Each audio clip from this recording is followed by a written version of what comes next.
Il y a de fortes chances que vous connaissiez ce bruit. Ce son est le bruit accompagnant le carton d'introduction des productions Netflix. Je l'ai entendu au début de toutes leurs créations originales, ou du moins dans toutes celles que j'ai pu regarder, correspondant aux œuvres qu'ils produisent ou distribuent sur leur plateforme. C'est pourquoi, quand le film Roma de Alfonso Cuarón commença, j'ai cru à un souci de son sur ma télévision. Il n'y a pas le fameux bruit. Je me suis repassé le moment plusieurs fois pour être sûr, et il n'y a pas de son. Alors, ça pourrait être un détail amusant, une particularité du film sans grande importance, mais je ne suis pas de cet avis. Et pour comprendre ça, il faut se pencher sur ce que Cuarón voulait faire avec ce film à la base du projet. I have a lot of people around telling me, you know what, is just read scripts, because if you introduce yourself as a writer, director, your options are going to be narrow. I followed that lead for a little bit, and I forgot that I was a writer. And then what happened is I was just at the mercy of the projects that were around.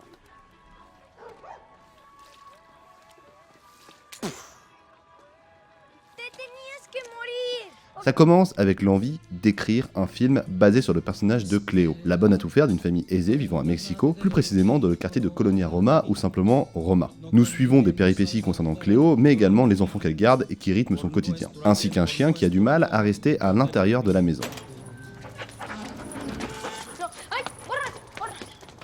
Le personnage de Cléo est d'autant plus surprenant étant donné qu'il est joué par, excusez mon accent, Yalitza Aparicio, une actrice qui n'a joué que dans ce film après avoir obtenu son diplôme d'enseignante. C'est d'ailleurs le délai de 8 mois pour obtenir un travail dans ce domaine qui la poussa à accepter le travail quand Cuarón lui proposa le rôle lors d'un casting sauvage après avoir rencontré plus d'une centaine d'actrices potentielles. She told me look, I just finished this thing.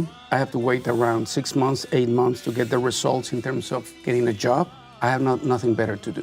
Mais au final, le personnage de Cléo sert à mettre en scène des souvenirs d'Alfonso Cuarón qui a eu la chance de tourner dans le quartier où il a grandi, mettant en scène des propres passages de sa vie, comme le départ de son père, et même Cléo qui n'est autre que Libo, la servante de la famille Cuarón quand il était enfant, pour qui le film est dédié et avec qui il est encore très proche. Le tout dans une reconstitution plus que fidèle de son enfance. Cette deuxième dimension, celle de la mémoire, apporte au film une touche personnelle associée à l'envie de reprendre l'écriture de long métrage pour Cuarón en plus de les réaliser. De cette ambition de mettre en scène le souvenir autobiographique en décor réel, naît le troisième et dernier aspect principal de ce film, le noir et blanc.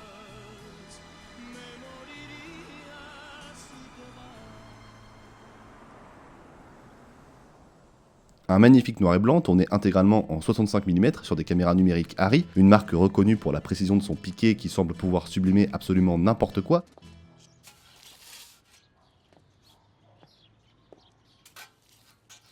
L'image est claire, nette, belle, parce que le film se situe non pas dans le passé, mais dans la reconstruction du passé de Cuarón, qui aurait imaginé 90% des scènes selon des souvenirs très précis de son enfance. Donc d'un certain point de vue, c'est un film qui se passe aujourd'hui. Le souvenir est d'ailleurs mis en scène de manière à lui donner un sens contemplatif, presque parfait. Les mouvements ne sont pas humains, ils sont mécaniques et millimétrés, de bout en bout. On trouve à de nombreuses reprises l'utilisation de travelling latéraux, un des mouvements de caméra les moins subjectifs qu'il existe, parce que personne ne bouge comme ça, et qui sert, ici, à se détacher du subjectif pour simplement observer de l'extérieur ce dont on se souvient.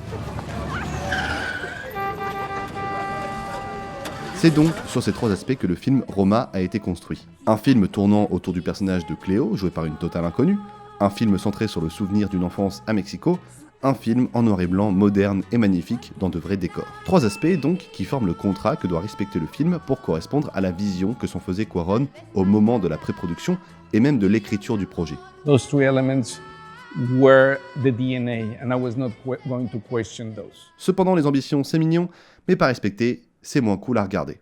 Alors, qu'en est-il ? Roma est une œuvre aboutie en tout point qui, outre la qualité que je lui trouve, mais ça c'est hyper personnel, on parle là de l'ambition première du film, remplit la part de son contrat. Dresser le portrait intime et réaliste d'une famille par le prisme de Cléo et avec une mise en scène épurée, aussi propre que son travail de femme de ménage au passage, qui ne va pas chercher le sentiment du souvenir par une image sale et subjective, mais bien par des mouvements précis et objectifs sur ce qu'on regarde afin de recomposer à la perfection et de la plus belle des manières les souvenirs personnels du réalisateur. Ce même réalisateur qui ne semble donc pas voir en Netflix la fin du cinéma tel qu'on le connaît. Lors de l'affaire de Cannes en 2017, avec les films Netflix sélectionnés au festival, Cuarón était pour la production de longs métrages sur des plateformes de streaming, chose à laquelle était opposé Cannes qui décida d'interdire de sa sélection, dès l'année suivante, les films qui ne connaîtraient pas une sortie en salle. Et durant la production de ce film, Cuarón demandait à ce que les festivals de cinéma apprécient les conditions de travail dans lesquelles il avait pu tourner Roma, conditions, entre autres, permise par Netflix. Donc, dans le climat actuel où le débat se pose sur la légitimité d'appeler un film film lorsqu'il ne sort pas en salle, Roma se positionne assez clairement par le silence qui l'ouvre selon moi. En montrant un logo culte, mais sans le bruit tout aussi culte de la société qui distribue le film, Cuarón nous explique que Netflix n'est pas une barrière dans son cinéma, c'est un intermédiaire. Que la question de regarder ce film sur sa télévision, sa tablette ou son portable ne se pose pas vraiment, il veut simplement que l'on regarde ce film par n'importe quel moyen, chose que Netflix lui permet. C'est tout ce qu'il importe, que Roma puisse être vu par le plus grand nombre de personnes possible pour potentiellement toucher le plus de personnes possible. Chose assez difficile avec un film porté par aucune actrice ou aucun acteur jugé bankable et en espagnol, un film qui était loin d'intéresser les studios classiques. Surtout après le dernier grand succès critique et public de Cuarón, Gravity, un film tourné en studio, en anglais, avec en tête d'affiche Sandra Bullock et George Clooney, deux stars majeures qui flottent dans l'espace. It's not like we had all the big studios knocking at our door saying like we want to distribute it all over the world in million theaters like Gravity.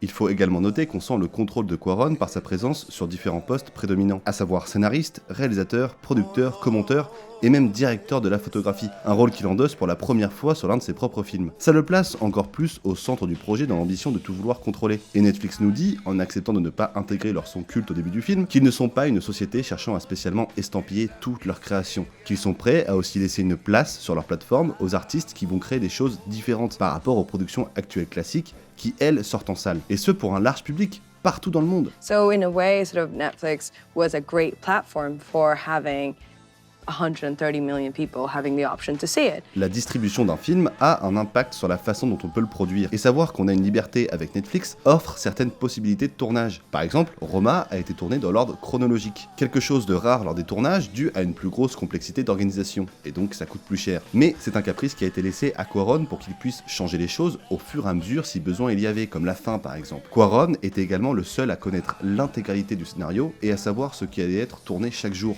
donnant lieu à un chaos monstre sur le plateau. C'est une liberté folle et rare. Je pense que n'importe quel créateur apprécie une telle liberté, voire même la recherche. Et dans une industrie aussi fermée et compliquée que le cinéma, dans le parcours du combattant que représente la production d'un film, il est difficile d'en vouloir à certains réalisateurs de sauter sur l'occasion quand des personnes comme Netflix leur offrent tout ce qu'il faut pour donner naissance à leur vision si personnelle. You know, how many people had this amazing opportunity to recreate their childhood, and I just go back and says, okay, let's start working. Je ne sais pas vous, mais moi, je les comprends. J'aurais adoré découvrir Roma dans une salle noire et au passage financer les salles françaises. Mais ce silence au début du film m'a fait comprendre pourquoi je l'ai finalement vu dans mon salon et pas au cinéma. Et bizarrement, ça ne me dérange pas plus que ça. Parce que même si je pense qu'il y a des conditions optimales pour découvrir certaines œuvres, un bon film reste un bon film. Voilà le plus important, faire un bon film. Parce qu'il ne s'agit pas seulement de se concentrer sur une façon de regarder, étant donné que cette époque est révolue, un film doit vivre longtemps, pas uniquement dans la salle qu'il a vu naître. Donc l'enjeu du projet ne se situe pas dans la légitimité d'appeler Roma un film parce qu'il sortirait en salle ou non, mais simplement se poser la question de si c'est un bon film ou pas. De mon point de vue, c'est tout ce qui compte, pouvoir regarder un bon film. Et Cuarón a également compris que c'était ce sur quoi il devait se concentrer en respectant les ambitions qu'il s'était fixées au début du projet. Et je pense qu'il a réussi son boulot. Et je ne suis pas le seul. Donc, tant mieux. Non? Everything that we do is going to convey a message. It's going to convey an ideology. It's going to convey a politic, no matter what, you know, one way or the other, even if you don't intend to do that.